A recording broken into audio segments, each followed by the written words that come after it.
श्री गणेशाय नमः। श्री शिव महापुराणे तृतीयायाम शत्रुद्र संहितायाम अथ षट्त्रिंशोऽध्याय। हिंदी अनुवाद।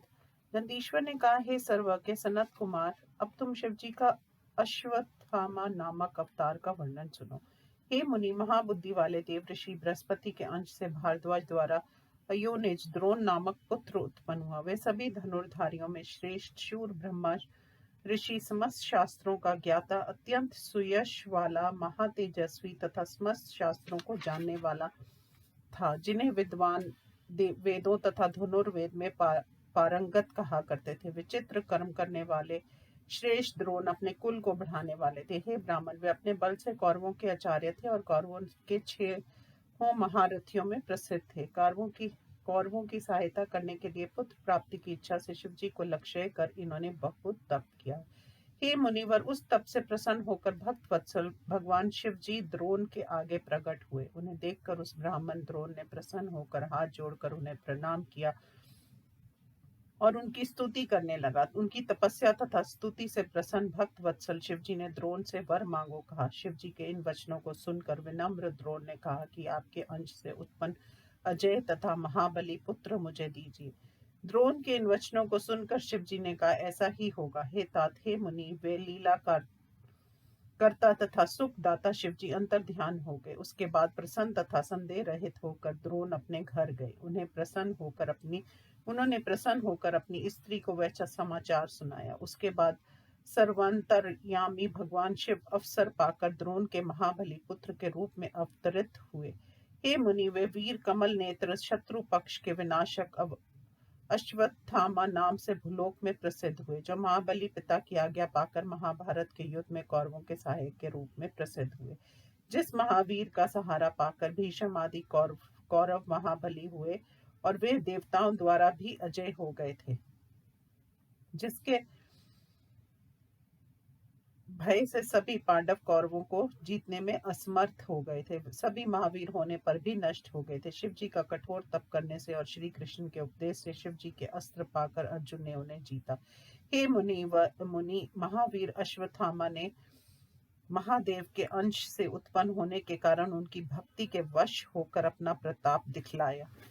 युद्ध शिक्षा पाए हुए भी पांडव पुत्रों को मारकर कृष्ण आदि महावीर भी उसके बल को रोक नहीं सके। पुत्र शोक से व्याकुल होकर श्री कृष्ण के सहित रथ पर चढ़कर आते हुए अर्जुन को देखकर अश्वत्थामा भागा और अश्वत्थामा ने अर्जुन के ऊपर ब्रह्माशिर नामक अस्त्र का प्रहार किया, जिससे 10 दिशाओं में प्रचंड तेज फैल गया। अपने प्राणों पर कष्ट आया देखकर दुखी अर्जुन ने भयभीत होकर श्री कृष्ण से कहा।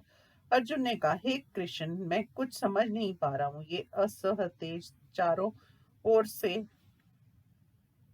मेरी ओर आ रहा है। नंदीश्वर ने कहा। शिव भक्त श्री कृष्ण ने अर्जुन की बात को सुनकर पार्वती सहित शिव जी का ध्यान कर प्रेम से अर्जुन से कहा। श्री कृष्ण ने कहा, ये द्रोणपुर अश्वत्थामा द्वारा प्रयुक्त अमोघ ब्रह्मा अस्त्र है, इससे किसी प्रकार रोका नहीं जा सकता। तुम शीघ्र अपने स्वामी भक्त वत्सल शिव जी का स्मरण करो, जिन्होंने तुम्हें सब कार्य करने में समर्थ अपना अस्त्र दिया। तुम अपने शौवास्त्र द्वारा इसके प्रभाव को कम करो।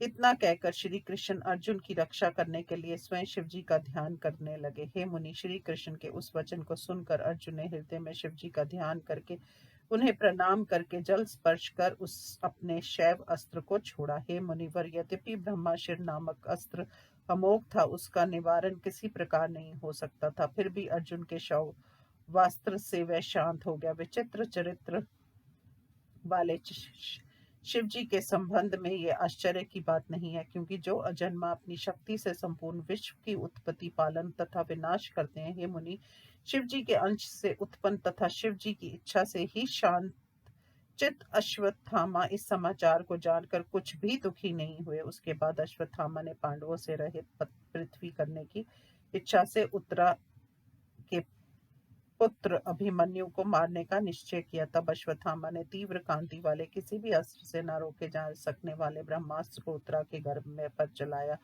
तब वह अर्जुन की स्त्री उत्तरा व्याकुल होकर उस अस्त्र से जलती हुई लक्ष्मीपति श्री कृष्ण की स्तुति करने लगी। तब श्री कृष्ण ने शिव का ध्यान कर हृदय से प्रणाम तथा स्तुति कर ये जाना कि अश्वत्थामा का ये अस्त्र पांडवों का विनाशकारक है। अपनी रक्षा के लिए इंद्र द्वारा दिए गए तेज सुदर्शन चक्र से शिव जी की आज्ञा लेकर उस उत्तराधारी अधिकारी की रक्षा की। इस चरित्र को जानकर शिव भक्त श्री कृष्ण ने उस गर्भ को दुखी होकर अपने रूप प्रदान किया। तब उस महाशैव श्री कृष्ण ने प्रसन्न होकर सभी पांडवों को अश्वत्थामा को प्रसन्न करने के लिए उनके चरणों में गिरवाया। तब द्रोण पुत्र अश्वत्थामा ने प्रसन्न होकर तथा दया करके पांडवों तथा श्री कृष्ण को प्रेम से अनेक वर दिए। हे मुनिवर, इस प्रकार शिव जी के द्रोण पुत्र के रूप में पृथ्वी पर अवतार लेकर अनेक लीलाएं गई। अश्वत्थामा नामक शिव का अवतार महान बली तथा पराक्रमी था। इन्होंने तीनों लोगों को सुख दिया। ये आज भी गंगा के तट पर स्थित हैं। भगवान शिव जी का अश्वत्थामा अवतार मैंने तुमसे कह दिया। ये सभी प्रकार की सिद्धि देने वाला तथा भक्तों की इच्छाओं को पूर्ण करता है। जो इस चरित्र को भक्ति से सुनता है या इसका कीर्तन करता है, वह सिद्धि पाकर अंत में शिवपुर को जाता है। इस प्रकार श्री शिव महापुराण में अश्वत्थामा शिव अवतार वर्णन नामक 36वां अध्याय समाप्त। ओम नमः शिवाय।